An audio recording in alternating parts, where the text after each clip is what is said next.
Drop it.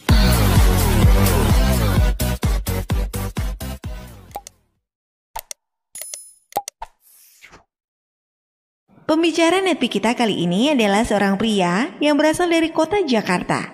Beliau memulai bisnis Tian sewaktu masih duduk di bangku kuliah. Pada saat itu, beliau berusia 19 tahun.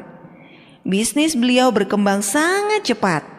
Hal ini terbukti dalam kurun waktu 2 tahun, beliau sudah mencapai peringkat bintang 8. Dan di usia 26 tahun, beliau sudah menjadi God Lion. Pada waktu itu beliau tercatat sebagai God Lion termuda di Indonesia. Dan di usianya yang ke-27 tahun, beliau mencapai peringkat Diamond. Saat ini beliau telah menerima special cash reward car, yacht, plane, dan jaringan bisnisnya telah berkembang kuat di Indonesia dan di luar negeri. Mari kita belajar dari Johan Wijaya. Saya hari ini akan men-sharingkan tentang temanya transformasi. Transformasi itu adalah suatu perubahan hidup. Nah, bagaimana saya yang dari 10 tahun yang lalu sebelum di Tiansi bertransformasi sampai sekarang Bapak Ibu ya. Nah, sebelumnya saya ingin tanya dulu Bapak Ibu, kira-kira apa sih perbedaan antara berubah dengan yang namanya transformasi? Karena itu kalau didengar mungkin mirip-mirip ya, tapi antara transformasi dan berubah itu mempunyai perbedaan yang sangat jauh Bapak Ibu. Jadi kalau misalkan di slide saya di sini ada yang namanya kalau ulat menjadi kepompong lalu menjadi kupu-kupu. Itulah yang namanya transformasi. Kenapa? Transformasi itu tidak bisa berubah. Jadi transformasi itu sifatnya dia permanen. Kayak misalnya gini, ibu-ibu kalau hamil 5 bulan nggak jadi hamil kan? Dia mau nggak mau harus melanjutkan sampai 9 bulan sampai anaknya lahir. Nah, itu yang namanya transformasi. Transformasi adalah sesuatu yang kita berubah, tapi tidak bisa balik lagi Bapak Ibu. Nah, bayangkan, kalau Anda menjalankan bisnis Tiansi, mungkin hari ini Anda sedang punya masalah hutang, atau Anda tidak punya waktu, atau Anda punya masalah finansial, mau nggak 5-10 tahun lagi Anda bertransformasi Bapak Ibu? Jadi bertransformasi menjadi orang yang benar-benar berubah. Nah, jadi kalau bisa disimpulkan, yang namanya berubah itu temporary atau perubahan yang sementara. Kalau transformasi itu permanen. Seperti ulat menjadi kupu-kupu. Itu permanen. Dari kupu-kupu nggak akan bisa menjadi namanya ulat lagi. Karena kenapa? Karena dia sudah bertransformasi. Nah, kalau berubah itu prosesnya itu sementara. Sementara terus balik lagi. Sementara doang balik lagi. Dan di sini kalau misalkan berubah itu prosesnya 2 arah. Dia selalu memberikan jalan balik. Jadi misalnya gini, banyak dolen-dolen saya yang memulai bisnis Tiansi, dia bilang, "Pak, saya pengen berubah Pak hidupnya." Tapi begitu suruh datang ke pertemuan, sudah datang 2-3 kali, terus begitu nggak mau datang lagi. Dia itu hanya memutuskan buat berubah saja, tidak bertransformasi. Nah, jadi kalau transformasi, jadi prosesnya satu arah. Dia nggak kenal kata mundur. Jadi misalkan Anda jalanin bisnis Tiansi, ditolak. Nah, pertanyaannya, Anda mau maju apa mundur? Kalau Anda maju, Anda berarti sudah siap bertransformasi. Kalau Anda ngedown, Anda capek, Anda mengurangi irama Anda menjalankan bisnis Tiansi, itu artinya Anda sudah memutuskan buat berubah. Nah, sedangkan berubah bisa balik lagi. Sedangkan yang namanya transformasi tidak bisa kembali lagi Bapak Ibu. Prosesnya 2 arah. Transformasi itu melibatkan proses. Jadi dia pakai proses. Kepompong menjadi kupu-kupu, pakai proses nggak? Pakai proses. Anda bantu sobek kepompongnya, kupu-kupunya hanya keluar beberapa detik doang, lalu meninggal. Ternyata kepompong itu ketika ulat di dalam kepompong menjadi kupu-kupu, kepompong itu akan menyobekin kepompongnya, itu ternyata buat menguatkan tulang-tulang di sayapnya agar dia bisa terbang. Nah, sedangkan kalau kita bantu, kita sobekin kepompongnya, ulat itu akan mati, tidak menjadi kupu-kupu. Nah, transformasi itu sama seperti itu. Dia selalu melibatkan proses. Jadi kalau misalkan Anda sudah jalani Tiansi, lalu ketemu penolakan, di telepon temennya udah mulai nggak diangkat, misalkan Anda sudah dikatain yang namanya setan MLM, atau namanya setan Tiansi, ya, atau dikatain orang gila, itu artinya Anda sudah di jalur yang tepat, Bapak Ibu. Itu ciri-cirinya. Selama Anda belum diomongin kayak gitu, apalagi kalau Anda sudah diketawain sama orang terdekat, wah, itu udah tepat banget. Sama, karena saya waktu memulai bisnis, saya juga tertawain. Bahkan Dreambook saya, itu diketawain sama keluarga besar saya. Diceritain ini, gini. Mereka karang-karang cerita sendiri. Tapi kan sekarang siapa yang ketawa? Lebih enak itu ketawa di atas mobil BMW, Bapak Ibu ya. Ketimbang tertawa dibanding nangis di motor, itu kan lebih nggak enak. Kalau Anda sudah dalam kondisi seperti itu, berarti selamat, karena Anda sudah di jalur yang tepat. Dan ingat, transformasi harus maju, nggak kenal mundur. Jadi pilihannya apa? Maju doang. Kan kita mau bertransformasi, bukan berubah.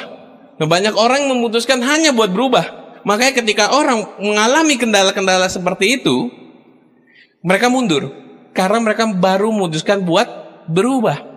Kalau Anda memutuskan buat transformasi, nggak ada kata lain, cuma satu jalannya, maju aja terus. Maju terus, Bapak Ibu ya. Kalau yang namanya berubah, itu butuh dimonitor. Yang namanya transformasi, tidak butuh dimonitor, Bapak Ibu. Ya, berubah butuh dimonitor. Contohnya kayak gimana? Masih sering diteleponin upline untuk datang pertemuan. Selama upline itu nelpon suruh Anda datang ke pertemuan, artinya Anda baru siap buat berubah. Belum siap bertransformasi. Ditelepon upline kalau konsultasi, diingetin konsultasi, itu artinya Anda siapnya buat berubah. Belum siap bertransformasi. Kalau siap transformasi, mau diteleponin upline, mau dikontakin upline apa enggak, presentasi tetap, datang ke pertemuan tetap. Selama Anda home meeting kemana-mana, presentasi, masih ditelepon sama upline, diingetin, itu artinya baru siap untuk berubah, belum bertransformasi. Kira-kira Anda kalau disuruh pilih mau mana? Berubah apa transformasi? Transformasi lah. Kalau transformasi itu nggak ada jalan lain, cuman maju, dan itu nggak bisa balik lagi ke kondisi semula. Kalau Anda mau bertransformasi seperti ulat menjadi kupu-kupu yang sangat indah, ya itu harus pakai proses dan harus nggak dimonitorin. Kalau misalnya berubah, itu dia memperbaiki masa lalu. Selalu ngomonginnya masa lalu. Selalu ngomonginnya masa lalu. Masa lalu udah beres, datang lagi masalah. Pasti akan ada masalah nggak? Pasti akan ada masalah. Nah, kalau memperbaiki masa lalu terus, kapan majunya? Masalah terus yang diomongin, ya nggak maju-maju. Nah, itulah ciri-ciri orang baru memutuskan buat berubah. Nah, kalau misalnya transformasi, dia mempunyai perkembangan yang signifikan. Dan kalau berubah, peningkatannya sedikit. Karena kenapa? Dia bisa balik. Dia nggak suka datang pertemuan, minggu depannya dia nggak datang. Bisa nggak dia jadi gold lion, jadi diamond? Nggak akan bisa, Bapak Ibu. Tapi kalau misalkan Anda mau jadi seorang diamond, mau seperti director, seperti Paulus Tendean, mau ada OP datang pertemuan orangnya ada apa enggak, Anda bawa downline apa enggak, Anda mutusin buat datang. Itu artinya Anda sudah memutuskan buat bertransformasi. Ketika Anda bertransformasi, Anda akan menciptakan masa depan yang baru, Bapak Ibu. Bukan memperbaiki masa lalu. Kalau yang namanya kita bertransformasi, itu selalu menciptakan masa depan yang baru. Sedangkan kalau kita hanya memutuskan buat berubah, itu kita selalu membahas masalah. Selalu menyelesaikan, fokusnya adalah menyelesaikan masalah. Bukan membahas yang namanya masa depan kita atau impian Anda. Jadi selama kita selalu membahas yang masalah, itu kita hanya sebatas hanya berubah. Seperti transformasi dan berubah itu membuat saya jadi tahu, oh kenapa ada downline saya yang banyak sekali udah datang ke seminar, sudah dengerin nepi, sudah datang pertemuan, tapi kok nggak berubah-berubah hidupnya. Karena dia hanya memutuskan buat berubah, tidak bertransformasi. Jadi selama kita putuskan untuk bertransformasi, kita nggak ada jalan balik. Kalau Anda nggak suka baca buku, harus baca buku. Mau nggak mau Anda harus baca buku. Bukannya nggak baca buku. Kalau Anda nggak suka datang pertemuan, mau transformasi nggak? Nah, selama Anda mutusin buat, datang pertemuan agak males jauh, macet. Kalau Jakarta itu kan hobi banget yang namanya macet ya. Orang Jakarta itu kan paling kompak. Jam 7 pagi berangkatnya bareng, jam 5 sore pulangnya bareng-bareng juga. Kompak banget ya Jakarta. Dan hari Minggu nggak keluar rumah semua, sepi semua jalanan. Kompak banget gitu kan. Nah, kalau Anda misalkan mau mutusin buat transformasi, sejauh apapun prospek itu ada, kita harus samperin. Karena kita mau bertransformasi. Kalau yang namanya transformasi itu nggak bisa dinego, nggak bisa dinegosiasikan. Kalau yang namanya mutusin buat berubah, itu bisa dinegosiasikan. Misalnya gini, kalau Anda dalam pertemuan, Anda tahu daerahnya, Anda tahu hujan, hari Minggu, siang-siang, enaknya ngapain? Tidur. Pas mau berangkat, udah rapi nih, udah rapi, mau ke pertemuan, Anda bawa prospek nih, tiba-tiba prospeknya cancel. Pak, saya nggak jadi datang, Pak. Apa yang Anda pilih? Tidur atau tetap ke pertemuan? Kalau pilihannya tetap datang ke pertemuan, selamat. Anda sudah memutuskan buat bertransformasi. Selama Anda memilihnya, ya udahlah, nggak ada prospek juga, nggak ada upline juga, ya nggak ada siapa-siapa juga, Anda pilih yang buat tidur. Akhirnya, ya itu Anda memutuskan buat hanya sekedar berubah saja. Sedangkan untuk berubah saja tidak cukup Bapak Ibu.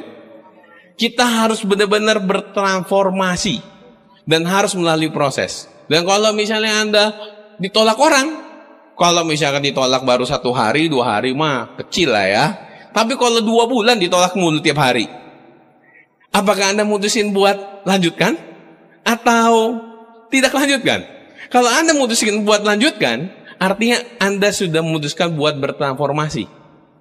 Nah, kalau misalnya Anda datang ke home meeting masih dikontekin upline, itu artinya Anda baru siap buat berubah.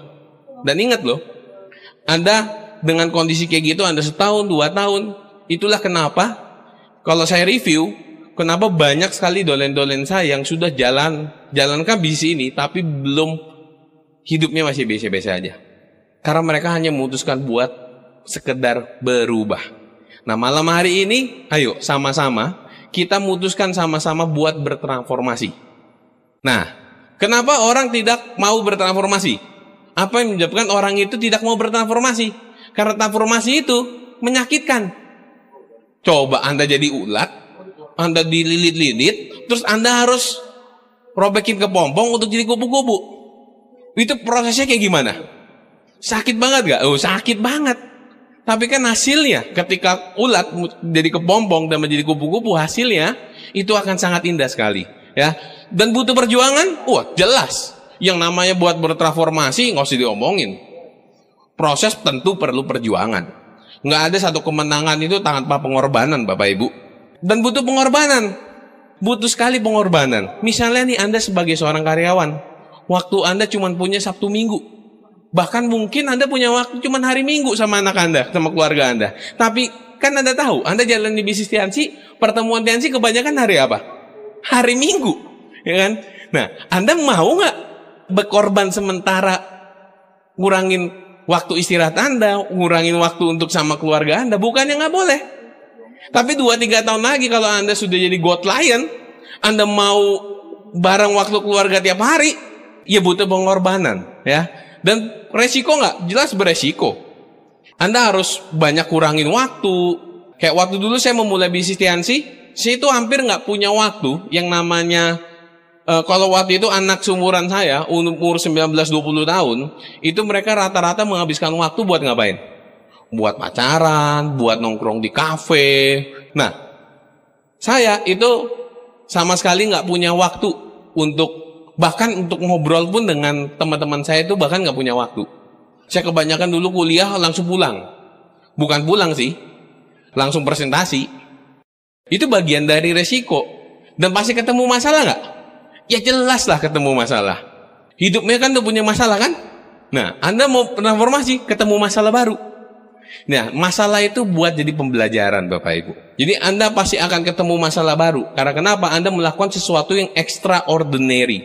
Sesuatu hal yang luar biasa, tentu Anda akan mempelajari sesuatu yang baru. Ya, jadi pasti akan ketemu masalah. Kenapa banyak orang yang tidak mau bertransformasi? Karena mereka nggak mau merasakan perjuangannya, dan mereka nggak mau merasakan yang namanya pengorbanannya, resikonya, dan Mereka nggak mau ketemu dengan masalah. Mereka nggak mau menyelesaikan masalah yang ada.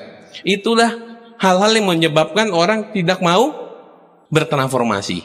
Jadi kalau Anda sudah mengalami ini, artinya Anda sudah siap bertransformasi. Ya, apalagi kalau misalkan kalau yang kerja hari Minggu doang yang punya waktunya, Anda mau mengorbankan waktu Anda hari Minggu, yang hari Anda satu-satu istirahat, atau bareng keluarga Anda tunda dulu sementara, Anda berarti sudah siap bertransformasi. Ya, banyak orang yang nggak siap itu, Bapak Ibu.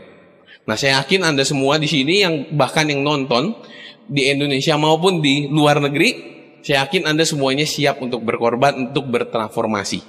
Berkorban untuk menjadi sesuatu yang baru, Bapak Ibu. Berkorban untuk demi masa depan Anda. Jadi, ayo kita sama-sama, kita bertransformasi menjadi kupu-kupu, Bapak Ibu ya. Ketika Anda mau bertransformasi, ada satu penyakit yang akan menghalangi Anda, yang namanya akrasia. Akrasia itu kalau bahasa Inggrisnya disease, atau namanya penyakit. Ya, akrasia itu ciri-cirinya kayak gimana? Ciri-cirinya nih kayak gini. Misalnya, Anda ada janji home meeting sama plan Anda jadi home meeting atau dengan prospek Anda janji jam 3, datangnya jam 4. Itu namanya akrasia. Jadi kalau Anda datang pertemuan nih, hobinya datangnya pas sudah presentasi habis, wah itu akrasia banget, Bapak Ibu. Jadi ketika Anda memutuskan buat bertransformasi, ada satu penyakit yang siap menyerang Anda, yang namanya akrasia. Nah, akrasia ini penyakit nomor 1 berbahaya.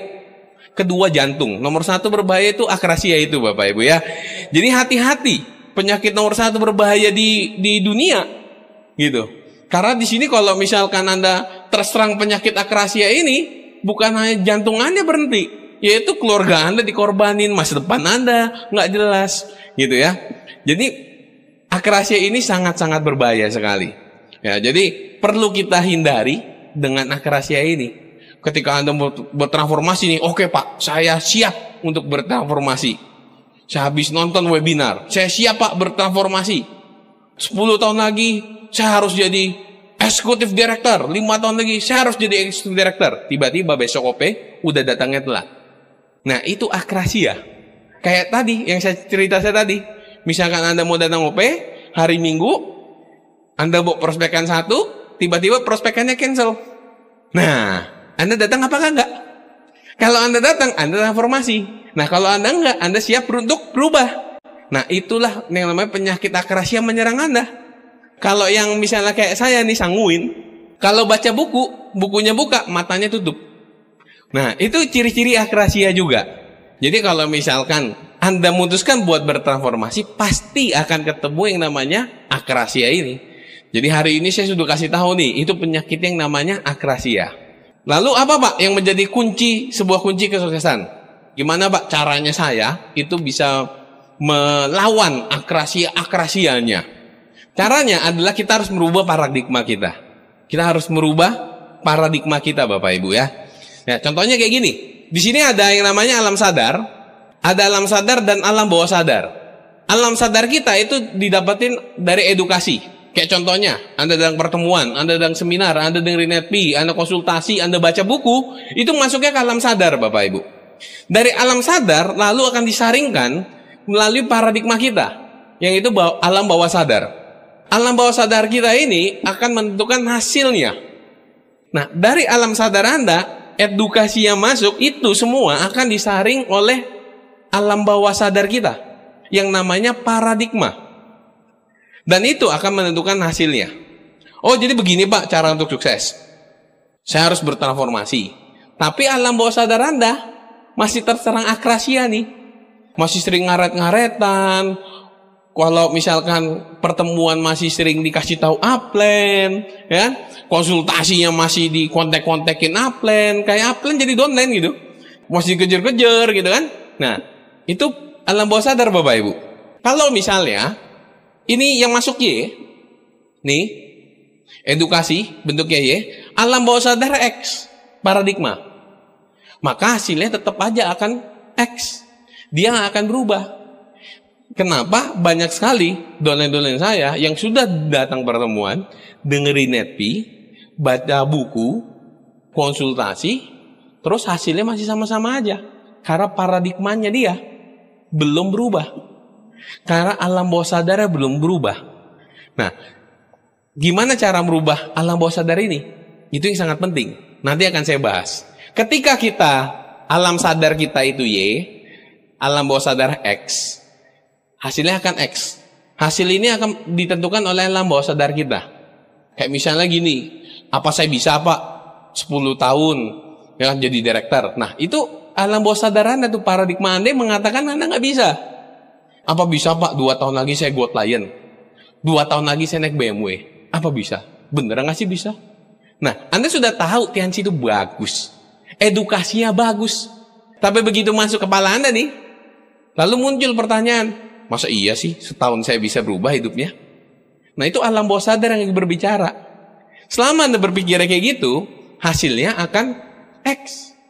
Gimana cara ngerubahnya? Cara ngerubahnya begini. Ketika Anda masuk Y, yaitu edukasi, konsultasi, datang pertemuan, dan lain-lain, dengerin netpi, ya kan? Y ini Anda masukkan ke alam bawah sadar, tentu akan ketemu X.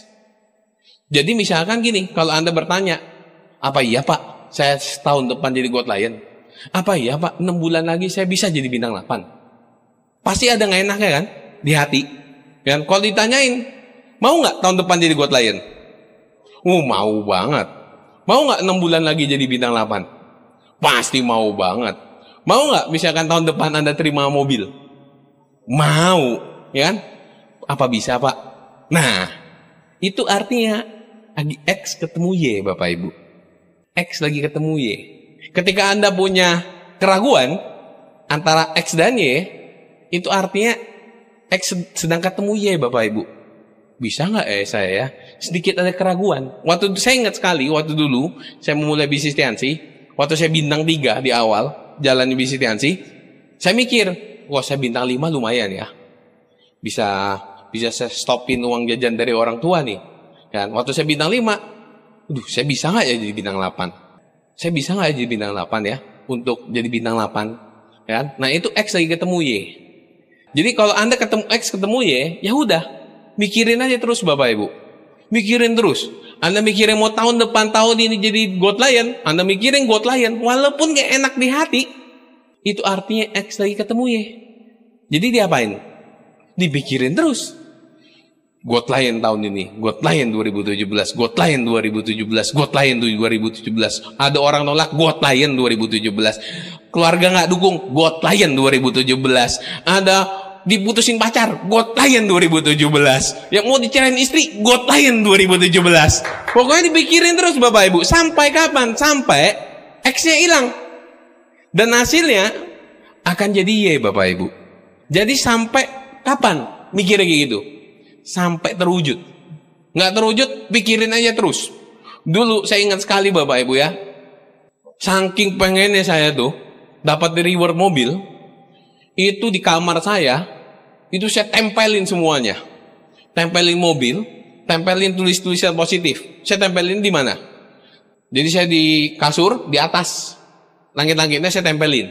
Itu yang pertama. Kedua, buka pintu, keluar pintu, itu saya tempelin. Yang ketiga, saya tempelinnya di WC, di kaca. Tiap pagi bangun udah ngelihat, ke WC ngaca udah lihat, mau keluar udah lihat juga. Ya ada perasaan ini ya nggak? Perasaan kayak bisa nggak ya? Ada. Itu artinya X lagi ketemu Y. Jadi untuk mensiasati itu, merubah paradigma, Anda pikirin aja terus. Sampai kapan? Sampai dapet. Maka ntar lama-lama X itu akan hilang Bapak Ibu. Ya, X itu akan hilang, akan menjadi ganti paradigma jadi Y. Dan hasilnya, ya kalau Y ketemu Y, ya pasti hasilnya Y lah. Gak mungkin hasilnya X lagi. Dari mana X-nya? Ya kan? Coba ini, kalau lihat yang di sini, ini dari mana X-nya? Nggak ada.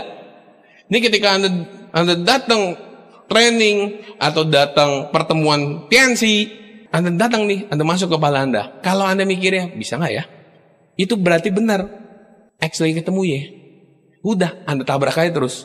Ingat, transformasi nggak kenal mundur. Transformasi cuma kenal satu, maju aja terus. Jadi kalau Anda mikirnya, aduh bisa nggak ya, aduh kayak nggak bisa deh. Nah, itu artinya mutusin buat berubah. Dan itu penyakit akrasia lagi menyerang. Jadi jangan biarkan penyakit akrasia itu menyerang Anda. Itu akan menggerogoti impian Anda, Bapak Ibu. Jadi seperti itulah. Jadi yang kita harus rubah adalah paradigma kita. Mau sebanyak apapun Anda datang, mau sebanyak apapun Anda konsultasi, mau sebanyak apapun Anda baca buku, kalau paradigma kita tidak kita rubah, maka kita nggak akan bisa juga untuk punya hasil yang berbeda. 2 tahun lagi, tahun ini mungkin, 3 tahun lagi, mungkin 5 tahun lagi, 10 tahun lagi, karena akan seperti itu. Nah, Anda kebayang nggak? Anda datang ke pertemuan aja belum tentu berubah, apalagi nggak datang sama sekali. Itu udah pasti nggak berubah, Bapak Ibu ya. Itu udah pasti 100% lah nggak bakal berubah. Anda datang aja belum tentu. Apalagi kalau Anda nggak datang. Daripada nggak datang, mendingan datang apa nggak datang? Ya mendingan datang lah. Mendingan dengerin netbi apa nggak dengerin netbi? Mendingan dengerin netbi. Mendingan baca buku apa nggak baca buku? Ya mendingan baca buku lah. Karena baca buku aja itu belum tentu berubah. Apalagi kalau nggak baca sama sekali. Apalagi kalau nggak dengerin netbi sama sekali. Yang lebih parah kalau nggak datang pertemuan sama sekali. Itu nggak akan punya hasil yang berbeda, Bapak Ibu. Nah, bagaimana menciptakan alam bawah sadar? Nah, ini yang menarik. Anda sudah tahu transformasi. Anda sudah tahu kuncinya ternyata untuk bertransformasi ada di alam bawah sadar kita. Nah, hari ini saya udah memberitahu Anda step by stepnya nih. Mau bertransformasi sama berubah. Nah, caranya begini, harus dirubah alam bawah sadarnya dulu. Bagaimana sekarang cara menciptakan alam bawah sadar? Alam bawah sadar kita tuh kayak program. Sadar nggak sadar, hari ini saya baru menginstall program yang namanya Akrasia di otak Anda. Jadi Anda yang sedang menonton, udah tahu kan Akrasia? Nah, sudah tahu banget. Itu artinya saya sudah menginstall program Akrasia di pikiran Anda, Bapak Ibu. Nah, alam bawah sadar itu, seperti program. Bisa Anda install, Anda uninstall. Uninstall nggak bisa. Uninstall nggak bisa, Bapak Ibu. Hanya Anda install. Nah, kalau Anda installnya dengan hal-hal negatif, nggak bakal bisa hilang gitu. Hal-hal negatif. Jadi sebanyak mungkin alam bawah sadar Anda dimasukkan hal-hal yang positif. Ya, yang positif. Nggak ada salahnya kita belajar hal yang positif. Gimana caranya merubah alam bawah sadar? Yaitu dengan satu jurus. Ini jurusnya paling ampuh, paling jitu, paling jos genjos, tap suratap, gitu ya. Ini paling mantap, Bapak Ibu. Cara satu-satunya untuk merubah paradigma kita atau alam bawah sadar kita dengan yang namanya habit atau menciptakan sebuah kebiasaan-kebiasaan baru. Nah, sadar nggak sadar, ya kalau Anda nanya semua orang-orang sukses, mereka selalu mempunyai kebiasaan-kebiasaan baru. Kebiasaan-kebiasaan sukses yang mereka terapkan. Dari mereka dulu sampai sekarang. Contohnya, Anda semua saya yakin tahu yang namanya Susi Susanti. Kenapa bisa menjadi legenda? Padahal banyak gak pebulu tangkis yang lain?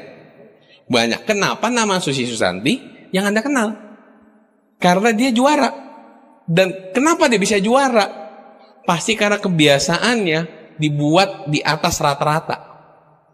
Yang membuat Susi Susanti menjadi seorang legenda di Indonesia bukan karena dia memenangkan satu pertandingan, bukan. Tapi karena proses yang dimelalui, proses latihan yang dia lalui, kebiasaannya untuk latihan itu membuat dia menang di satu pertandingan dan menjadi legenda sampai saat ini. Tapi karena dia melalui proses satu kebiasaan. Kalau misalnya orang lain latihannya 2 jam, Susi Susanti itu bisa latihannya 6 jam. Anda tahu Michael Jordan? Kenapa banyak pemain basket? Banyak sekali. Kenapa tahunya cuma Michael Jordan? Karena Michael Jordan legenda. Nah, apa yang membuat dia legenda? Saya pernah baca buku, di bukunya How to Be Like Michael Jordan. Michael Jordan itu adalah orang yang punya tingkat fokus yang sangat tinggi. Dan bahkan Michael Jordan, ketika sebelum bertanding, dia selalu meditasi. Dan ketika dia meditasi, ngelihat musuhnya, ngelihat dia meditasi, musuhnya aja udah sampai merinding. Dan satu hal yang tidak dimiliki oleh pemain basket yang lain, Latihannya Michael Jordan, kalau misalkan teman-temannya datangnya jam 7, Michael Jordan udah datang jam 5, ketika teman-temannya datang, dia udah keringetan duluan. Kebiasaan. Kebiasaan baru yang diciptakan untuk menjadi seorang legenda. Kebiasaan-kebiasaan itu yang dibentuk di alam bawah sadarnya bisa menjadi seorang legenda. Michael Jordan bukan karena legenda, bukan karena memenangkan MVP, most valuable player, bukan itu yang membuat dia jadi legenda, tapi karena proses dia melakukan hari demi hari, jam demi jam, membuat dia menjadi peraih MVP. Kalau nggak salah itu 6 kali ya, Michael Jordan. Jadi kalau misalkan di dunia Liansi, kenapa Pak Louis Tendian bisa jadi director? Ya pasti karena dia punya kebiasaan baru. Nah kalau di Liansi kan gampang kebiasaannya, Anda sudah tahu kan kebiasaannya. Nah, caranya kebiasaannya gimana? Bagaimana cara menciptakan kebiasaan baru yang benar-benar 100% pasti berhasil, Bapak Ibu? Bagaimana menciptakan satu kebiasaan baru yang membuat Anda benar-benar itu 100% itu berhasil? Artinya, kalau sudah Anda ciptakan kebiasaan baru, Anda sudah merubah paradigma Anda. Betul? Yang X ketemu Y itu. Anda sudah mau merubah nih, yang Y itu menjadi X. Dan hasilnya, transformasi. Asalnya dari mana? Dari kebiasaan. Bagaimana cara menciptakan kebiasaan-kebiasaan baru? Yang bisa membuat Anda 100% kebiasaan itu benar-benar berhasil. Bahkan ini diterapkan, kalau Anda menerapkan kedolen-dolen Anda, ini sangat powerful sekali Bapak Ibu. Sangat-sangat powerful sekali. Ya ingat, semua orang sukses punya kebiasaan. Nah, kebiasaan kita sudah jelas banget. Caranya ini adalah Anda menciptakan 21 hari kebiasaan baru. Nah, kebiasaannya di bisnis Tiansi apa? 7 kebiasaan sukses. 7 kebiasaan sukses ini yang membuat Anda merubah paradigma Anda dan memberikan Anda transformasi. Pertanyaannya, diikutin semua Pak? Iya. Ditawar? Enggak. Ingat, Anda mau berubah apa bertransformasi? Kalau mau bertransformasi, prosesnya cuma satu arah, yaitu maju atau maju. Kalau mau berubah, aduh saya nggak suka Pak, yang namanya harus 15 kali presentasi. Ya berarti Anda siapnya cuma berubah. Anda nggak siap untuk bertransformasi. Kalau misalnya Anda nggak dengerin Neti, ya Anda siapnya untuk berubah. Caranya adalah Anda ikutin 7 kebiasaan ini selama 21 hari. Mungkin di sini Anda pernah, misalnya Anda bangun, nggak biasa bangun pagi, Anda rutin selama 21 hari, Anda nyalain alarm, Anda paksain diri bangun pagi. Hari ke-22 nggak usah pakai alarm, saya jamin pasti langsung bangun di jam yang sama. Pernah mengalami seperti itu? Saya yakin Anda pernah. Itulah yang membuat seseorang bisa bertransformasi. Karena kenapa? Karena sudah dia menciptakan kebiasaan-kebiasaan baru. Ingat, transformasi menciptakan masa depan baru. Tentunya perlu kebiasaan baru. Kalau kebiasaan Anda bawa sebelum Anda jalan Liansi, itu nggak akan memberi perubahan banyak. Tapi Anda perlu menciptakan kebiasaan baru. Kebiasaan baru ini menentukan masa depan baru. Kalau kebiasaan kita 5 tahun yang lalu itu membawa kita sampai saat ini. Nah, kebiasaan kita sekarang yang akan membawa masa depan kita 5 tahun lagi. Pertanyaannya, seberapa besar impian Anda? Kalau Anda merasa impian kita berharga sekali, harusnya Anda bisa menciptakan kebiasaan baru. Nah, kebiasaannya apa aja? Punya dream book. Ada beberapa tips yang saya rekomendasikan. Ketika Anda mau buat dream book, buatlah dream book di album foto. Itu yang pertama. Yang kedua, jangan diketik. Anda perlu tulis pakai tangan. Anda tulis pakai tangan Bapak Ibu. Supaya apa? Supaya berasa.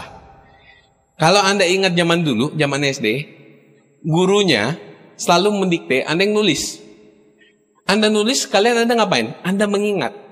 Itu masuk ke alam bawah sadar loh. Jadi perlu Anda, kalau Anda ketik, Anda tutup bukunya, lupa.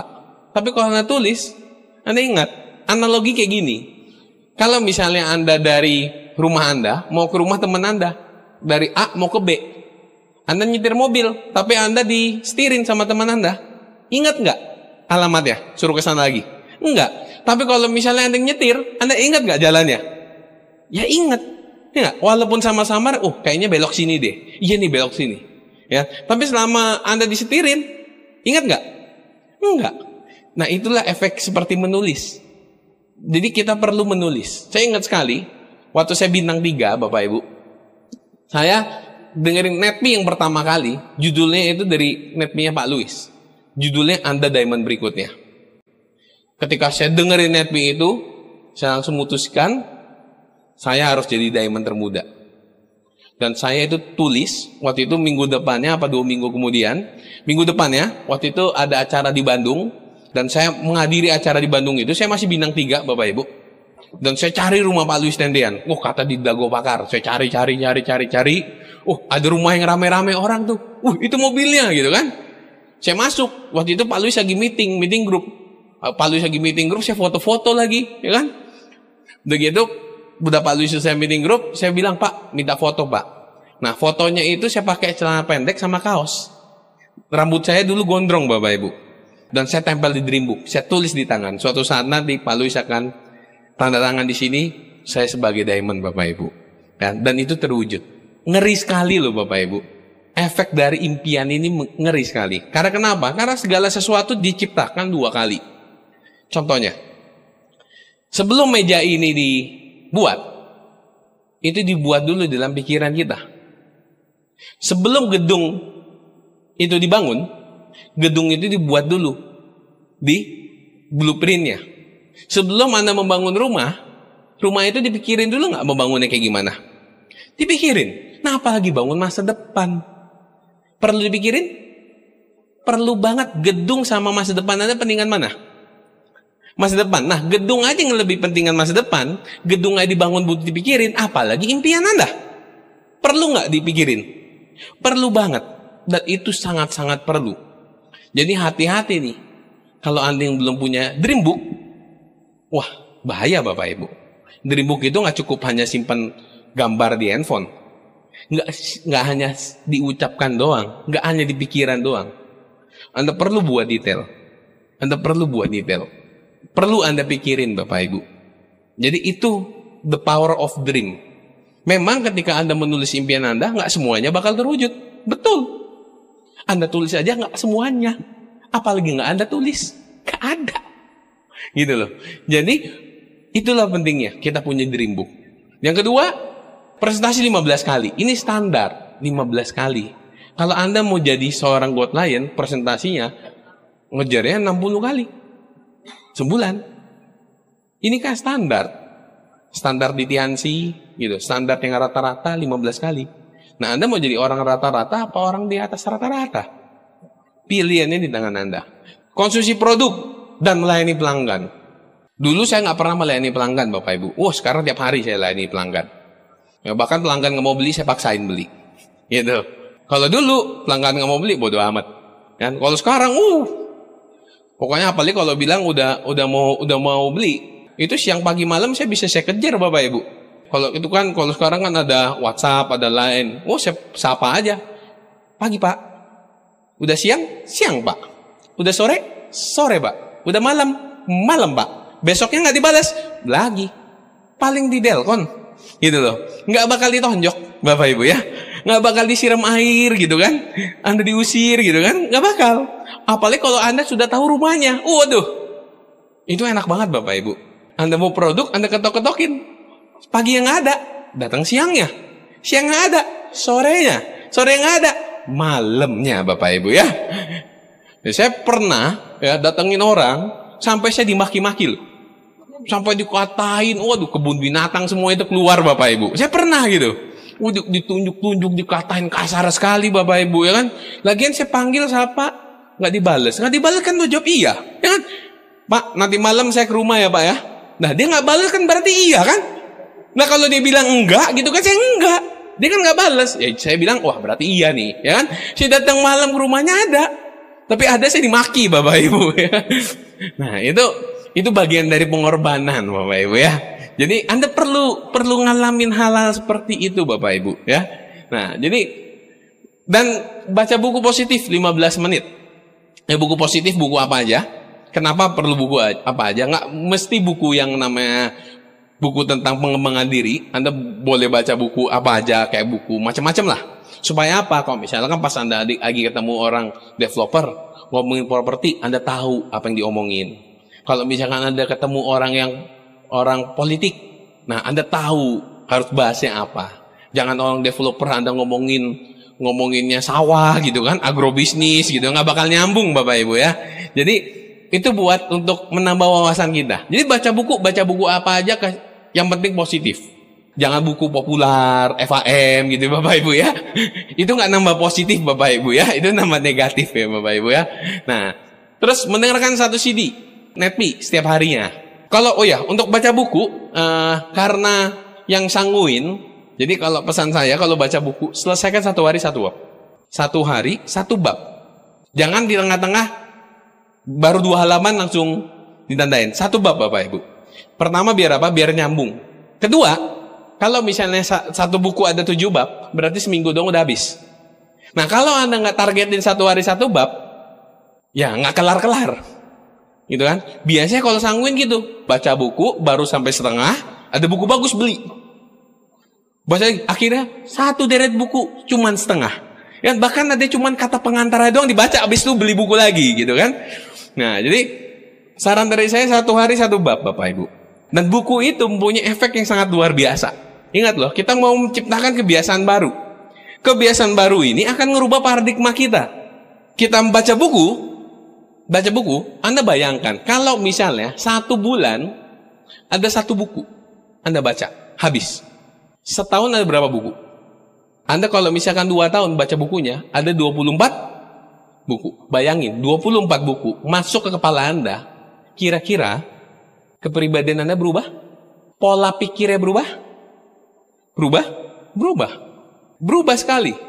Ya, karena kalau misalnya kita mau naikin penghasilan, ya misalkan penghasilan Anda berapa gitu, misalkan sebulan. Penghasilan Anda itu yang membuat Anda, pola pikir Anda itu membuat penghasilan Anda seperti sekarang. Analogi gini, kira-kira pola pikir orang yang kerja 1 juta penghasilan 1 bulan dengan 10 juta 1 bulan, pola pikirnya beda, cara kerjanya beda, kebiasaannya beda. Nah, orang yang 10 juta dengan 50 juta, pola pikirnya beda, cara kerjanya beda nggak? Pola kerjanya beda nggak? Kebiasaannya berbeda nggak? Orang yang penghasilan 50 juta dengan yang 100 juta 1 bulan, beda nggak isi ininya? Pola pikirnya, pola kerjanya, kebiasaannya beda. Jadi kalau misalnya mau ningkatin penghasilan, yang dirubah apanya? Kebiasaannya, pola kerjanya, dan pola kebiasaannya.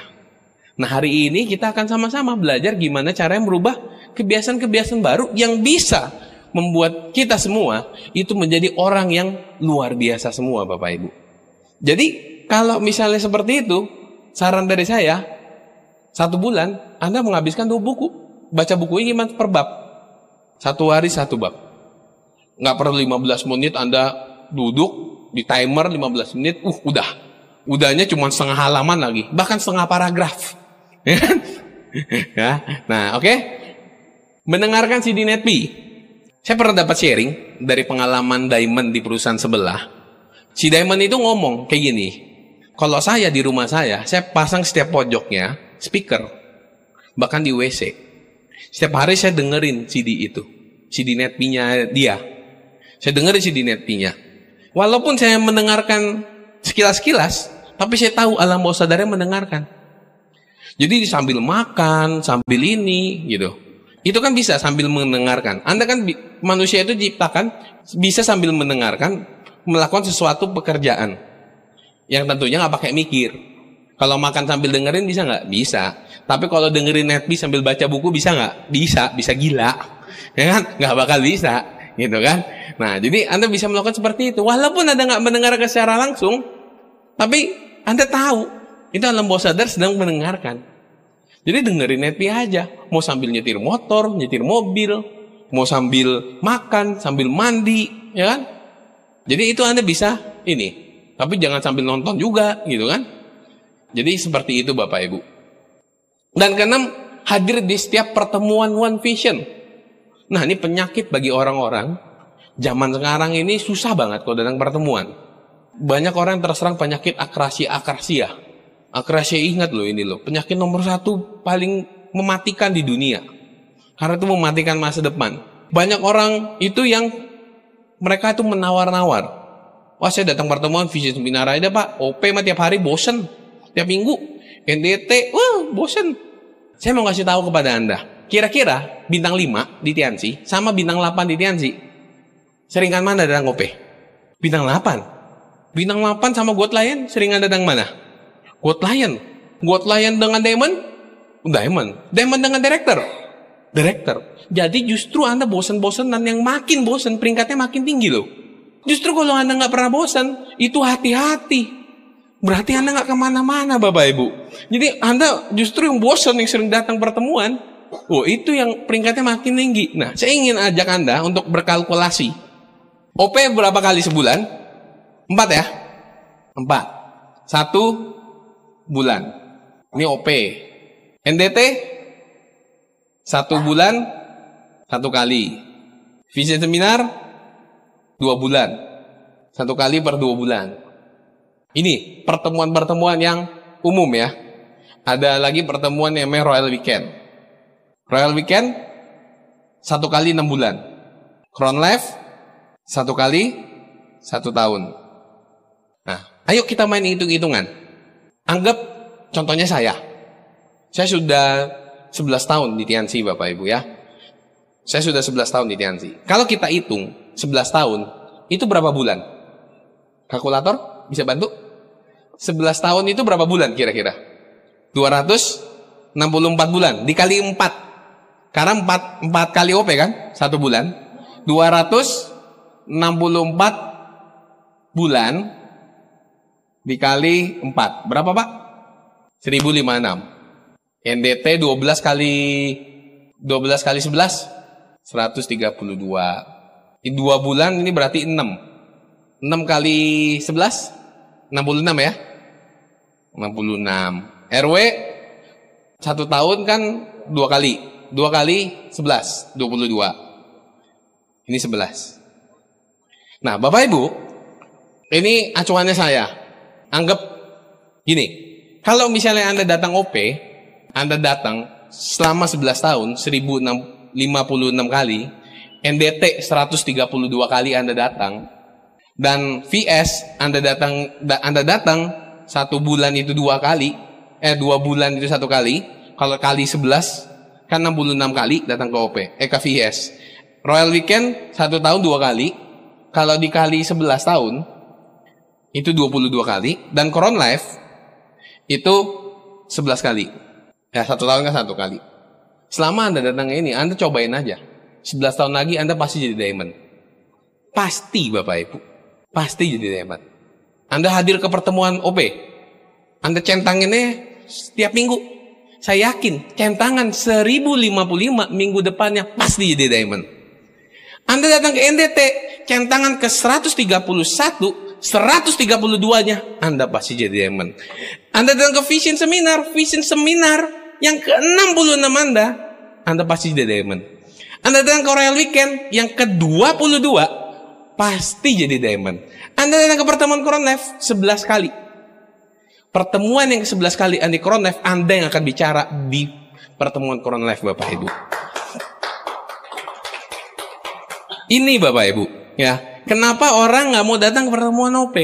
Ya itu, karena mutusin buat berubah. Sedangkan untuk datang ke OP, mungkin Anda perlu waktu pengorbanan. Mungkin Anda kadang harus ngomong dulu ke istri atau suami, yang suami Anda negatif. Itu kan perlu pengorbanan. Ya memang namanya bertransformasi butuh pengorbanan. Nah, Anda centangin aja. Saya yakin Bapak Ibu, 10 tahun lagi pasti jadi diamond Bapak Ibu. Pasti sekali. Oke? Dan ketujuh, menjadi good team player. Ya, good team player ini adalah edifikasi, konsultasi, dan no cross lining. Ya, kita perlu edifikasi, konsultasi, dan no cross lining. Oke? Ini nggak akan saya bahas lengkap. Anda bisa dibahas nanti di pertemuan entity masing-masing di kota-kota Anda. Ada yang namanya 4S, professional networker. Nah, seperti apa professional networker? Kayak misalnya gini. Anda tahu Lionel Messi? Tahu. Anda tahu ini? Michael Jordan? Tahu. Mereka itu profesional nggak? Di bidangnya mereka masing-masing. Tahu Cristiano Ronaldo? Tahu. Apa yang membedakan Cristiano Ronaldo dengan pemain yang lain? Apa yang membedakan Cristiano Ronaldo dengan pemain yang lain? Lionel Messi dengan pemain yang lain? Michael Jordan dengan pemain yang lain? Profesionalisme. Gimana cara kita masih bisa menjadi seorang networker yang berkelas? Berkelas. Yang profesional. Karena kebanyakan orang menjalankan bisnis TNC itu nggak sepenuh hati. Gimana cara kita mesti menjadi seorang networker yang profesional? Ya, justru kalau Anda dibilang, MLM ya, jangan ngedon. Justru saya bangga MLM ya. Iya. Apalagi kalau MLM habis turun dari mobil BMW, MLM ya. Iya, MLM banget ini. Ya kan? Gimana caranya Anda bisa menjadi seorang profesional, seorang networker? Anda yang baru gabung pun saya kasih tahu kuncinya. Gimana caranya bisa menjadi seorang profesional networker? Oke? Caranya ada 4S. 4S professional networker adalah yang pertama adalah dari edukasi. Oke? Yang kedua dari examination atau ujian.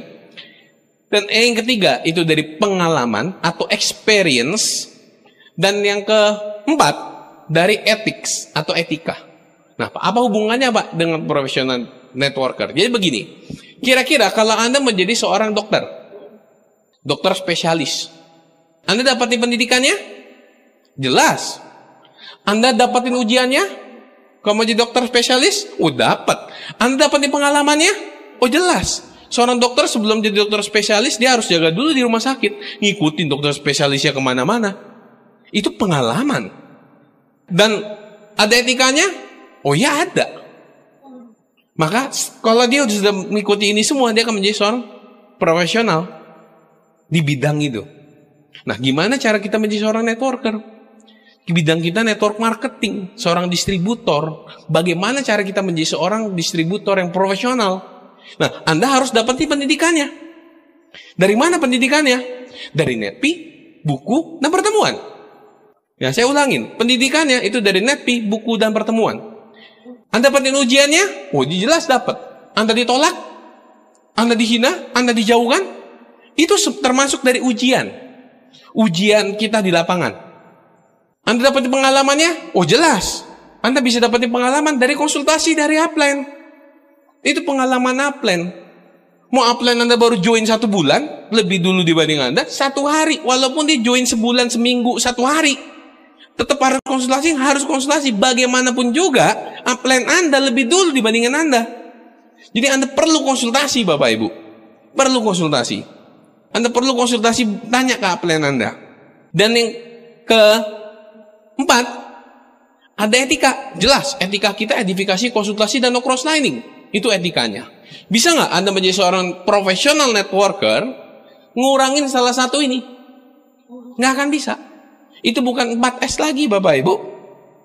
Misalkan Anda nggak dapetin pendidikannya, nggak datang ke pertemuan, nggak dengerin CD, nggak dengerin Netpi, terus begitu nggak baca buku, nggak datang pertemuan RW, Crown Life, Anda bisa nggak? Nggak akan bisa. Atau Anda datang pertemuan, tapi Anda nggak mau melalui prosesnya, ketemu ditolak orang, ngedown, habis itu nggak jalanin lagi. Ada sedikit gangguan, Anda menjalankan bisnis TNC, downline Anda hilang, itu kan masuknya dari ujian. Terus Anda ikutan hilang. Itu nggak 4S. Anda sudah ikutin pendidikannya, ujiannya, tapi Anda nggak konsultasi. Nggak akan bisa. Tapi Anda sudah dapetin pendidikannya, udah ujiannya, experience-nya juga udah, Anda sudah konsultasi, tapi Anda nggak edifikasi, konsultasi, no cross lining. Bisa nggak? Nggak akan bisa. Ya, Anda nggak edifikasi ke atas. Edifikasi pusatnya di Anda semua. Nanti Anda lama-lama jadi Superman loh Bapak Ibu. Bedanya Superman dengan distributor TNC cuma satu. Superman nggak bisa nolong orang di waktu yang bersamaan, tapi distributor MLM itu bisa nolong rubah hidup orang yang ada dimanapun di waktu yang bersamaan. Itu bedanya antara distributor MLM dan Superman. Kita distributor man, ya bukan Superman. Nah, ciptakanlah pentagon sukses. Apa itu pentagon sukses? Pentagon sukses itu meliputi yang namanya knowledge. Knowledge atau pengetahuan, sikap, attitude, ketiga skill, keempat strategi, dan kelima itu habit. Ketika Anda semakin membesarkan ini, 5 hal ini, itu sukses Anda akan semakin besar. Kalau misalnya Anda dapat knowledge, itu dari pengetahuan, dari pertemuan, dari konsultasi, dari baca buku, dengerin netpi, itu knowledge. Sikap, attitude, saya akan bahas lengkap. Anda bisa dengarkan CD. Ada banyak CD yang ngebahas tentang sikap. 3 skill. Skill itu Anda dapetin di lapangan.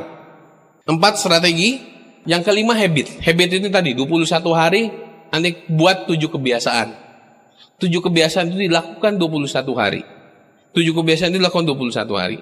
Semakin besar pentagon ini, semakin Anda menambah knowledge Anda semakin merubah sikap Anda semakin mahir di skill Anda. Skill itu dengan butuh jam terbang. Jadi nggak ada tuh orang yang langsung jago ngomong. Saya dulu juga nggak bisa ngomong seperti ini. Itu kita belajar, itu jam terbang.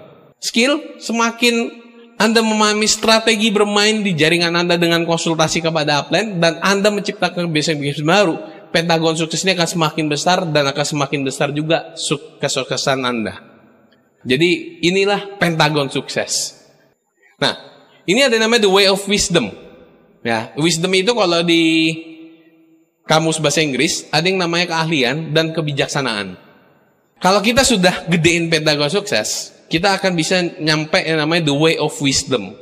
Oke, nah apa itu? Gimana cara mencapai the way of wisdom ini? Nah, ada yang namanya DAKW. D itu data, I itu informasi, K itu knowledge, W itu wisdom. Jadi, ketika misalnya hari ini Anda datang webinar, Anda nonton di webinar, itu lagi masukin data. Nah, data ini akan percuma kalau Anda nggak mencatat. Kalau Anda catat, itu akan jadi informasi. Kalau Anda mencatat, itu hanya sebatas informasi. Tapi kalau Anda lakukan, itu jadi yang namanya knowledge. Ketika Anda melakukan, pasti ada kegagalan nggak? Pasti. Ketika Anda kegagalan, itu kan jadi pengetahuan. Oh, ternyata begini ya. Oh, ternyata begitu ya. Jadi pas Anda ngelakuin, itu akan jadi pengetahuan Anda.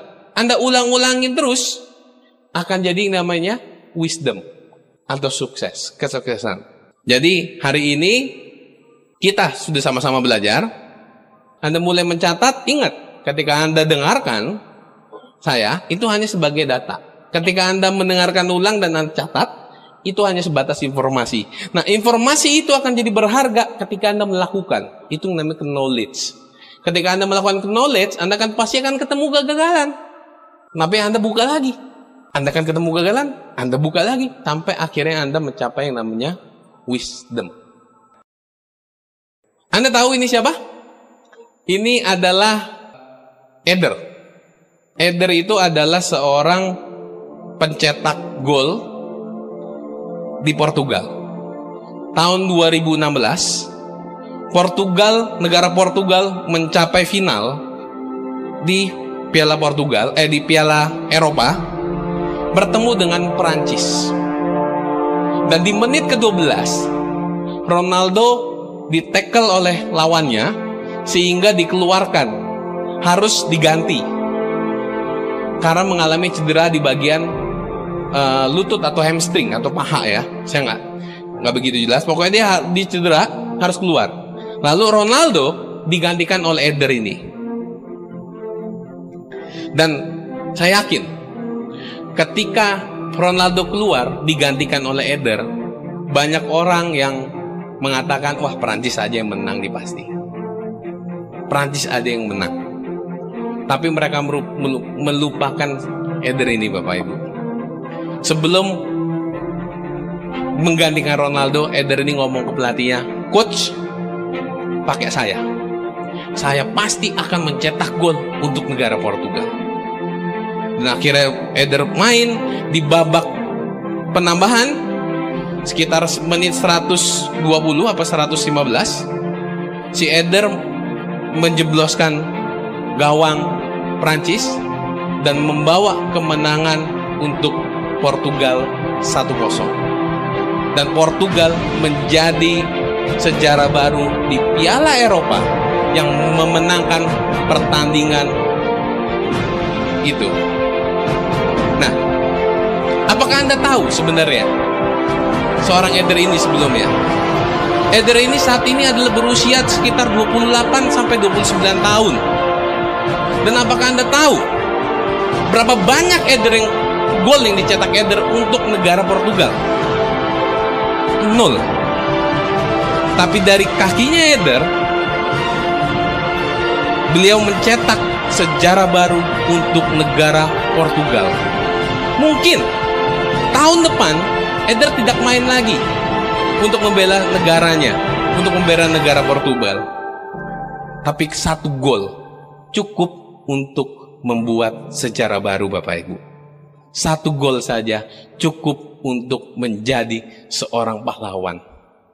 Sepanjang tahun membela negaranya, tidak pernah ada gol yang dicetak 1 gol pun. Tapi ketika 1 gol pun dicetak, bahkan itu udah mencapai pensiun, dia menciptakan sejarah baru untuk negaranya, Bapak Ibu. Saya yakin Anda semua juga seperti itu.